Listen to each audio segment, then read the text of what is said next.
आपने राबिया का जीवन सुना होगा। 1200 ईस्वी में राबिया हुई, मुस्लिम फकीर थी राबिया। कहते हैं अपने पिता की चौथी बेटी थी, तो पिता ने उसको बेच दिया था क्योंकि घर में गरीबी बहुत थी। तो जिस मालिक के घर राबिया बिकी, उसके घर काम करती थी, बर्तन धोती, पोछा लगाती, झाड़ू लगाती, दिन भर काम करती थी, रात में खुदा की बंदगी करती थी। और एक बात कहती थी कि मैं तो गुलाम हूँ, गुलाम की अपनी जिंदगी कहाँ होती है। तो मेरे मालिक, मेरे पास तेरे लिए यही समय है, अब तू चाहे बुरा समझे या भला, पर यही तेरी बंदगी का टाइम मुझे मिलता है।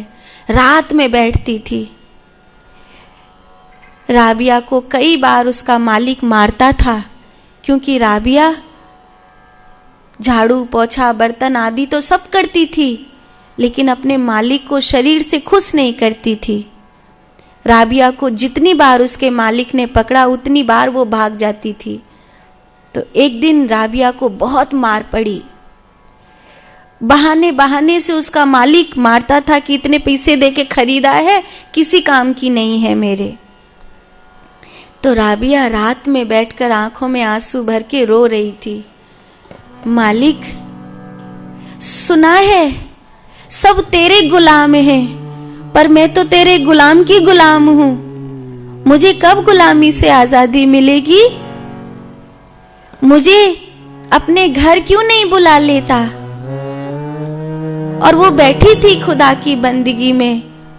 और राबिया ने अपने संस्मरण में लिखा है कि उस दिन मेरे मालिक ने मुझे आजाद कर दिया। उस रात्रि मेरे मालिक को जाने क्या हुआ, उसने कहा तू भाग जा यहां से, तू मेरी आंखों के सामने रहेगी, तू भाग जा। राबिया ने सोचा मैं आजाद तो हो गई, पर जाऊं कहां, मेरा तो कोई भी नहीं है। राबिया के पास 3 चीजें थी, एक मिट्टी का घड़ा था, एक चटाई थी और एक ईंट थी। राबिया इन 3 चीज को हमेशा अपने पास रखती थी। घड़े में पानी रहता था, चटाई पर बिछा देती थी, उस पर सोचती थी खुदा बैठा है, और ईंट पर बैठ जाती थी कि मैं बंदगी करने के लिए बैठी हूं। ऐसा ये 3 ही चीज थी। कहते हैं सूफी संत हसन जंगल में राबिया से मिलने के लिए गया। भरे जंगल में अकेली स्त्री रहती है। राबिया उस दिन कुछ काम कर रही थी, तो हसन बंदगी करने के लिए बैठा, तो रोते रोते बोला, खुदा अब द्वार खोल, ए परवरदिगार द्वार खोल, ए मेरे मालिक द्वार खोल। आंखों में आंसू भर के रो रहा था सूफी संत हसन। राबिया आई, पानी का घड़ा रखकर हंसने लगी। तो हसन ने कहा, तू मुझ पर हंस रही है? मैं बंदगी कर रहा हूं और तुझे हंसी आ रही है? तो राबिया ने कहा, हंसू नहीं तो क्या करूं? हसन, तू क्या कह रहा है? कह रहा हूं, मालिक तू द्वार खोल, ए परवरदिगार दीदार दे, द्वार खोल।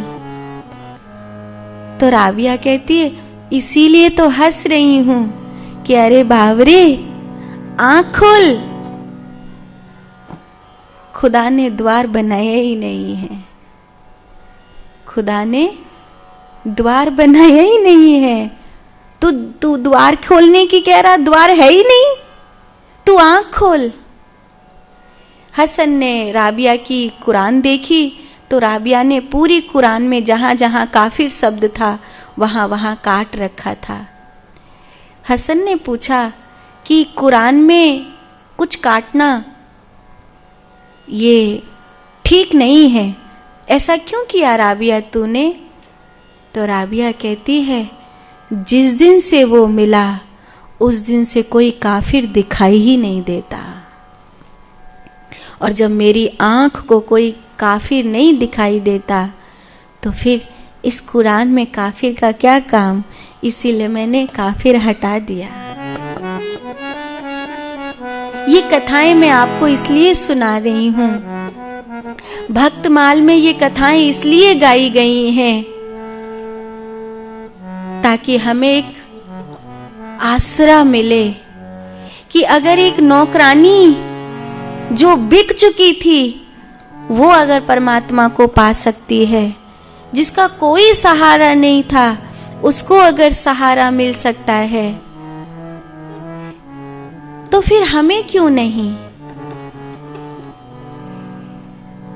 हमारी उम्र अलग हो सकती है, नामदेव को, करमेती बाई को, कर्मा बाई को छोटी छोटी उम्र में भगवान मिले। सहजो बाई को, जिस समय सहजो बाई का ब्याह हो रहा था, सहजो अग्रवाल परिवार की बहुत धनी लड़कियों में से एक थी।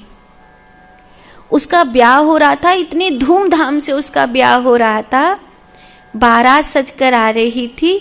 तभी चरणदास जी ने सहजो को दुल्हन के भेष में सजे हुए देखकर कहा कि सज तो गई है पर पी के लिए सजी है या पिया के लिए सजी है? सहजो समझ नहीं पाई उस समय कि गुरुजी क्या कह रहे हैं कि पी के लिए सजी है या पिया के लिए सजी है। थोड़ी देर बाद खबर आई, बारात का एक्सीडेंट हो गया और दूल्हा की मृत्यु हो गई है।